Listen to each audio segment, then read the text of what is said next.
দূর দূর পর্যন্ত ভারতীয় জনতা পার্টির সঙ্গে তো এর কোনো সম্পর্ক নেই। ফলে এটার উত্তর আমরা কেন দিতে যাব? মিছিল বার করতে পারেন, পদযাত্রা করতে পারেন, আন্টার্কটিকায় যেতে পারেন, গান্ধী মূর্তির পাদদেশে বসতে পারেন, রবীন্দ্রনাথের সামনে কবিতা বিতান থেকে কবিতা পড়তে পারেন, সব করতে পারেন। কিন্তু পশ্চিমবঙ্গের মানুষ পশ্চিমবঙ্গের আভ্যন্তরীণ নিরাপত্তার সঙ্গে আপোষ করবে না। পশ্চিমবঙ্গকে পশ্চিম বাংলাদেশ বানাতে দেবে না। পশ্চিমবঙ্গের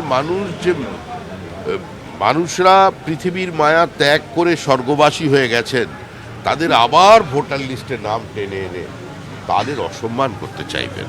সৌগত রায় একজন বিদগ্ধ রাজনীতিবিদ। তিনি দীর্ঘদিনের রাজনৈতিক গতিপ্রবাহকে, উত্থান পতনকে দেহ মন দিয়ে স্পর্শ করেছেন, বহুবার নিজের রাজনৈতিক দল বদল করেছেন। তার অভিজ্ঞতা এই মুহূর্তে পশ্চিমবঙ্গে অনেকের থেকে বেশি। তিনি এটাই বোঝাতে চেয়েছেন যে বাংলাদেশে এই মুহূর্তে যে মৌলবাদের উত্থান হয়েছে, যারা পশ্চিমবঙ্গকে পশ্চিম বাংলাদেশ বানাতে দিতে চাইছে, তাদের আস্থা আছে মমতা বন্দ্যোপাধ্যায়ের ওপরে। এই বক্তব্য রাখবার জন্য এই সত্যটাকে সহজ সরলভাবে নিজের মেধাস্পর্শে তিনি যেভাবে মানুষের সামনে তুলে এনেছেন, তার জন্য তাকে অনেক অনেক অভিনন্দন। উনি কি বলেছেন আমার জানা নেই, আমি বিষয়ে মন্তব্য করতে চাই না।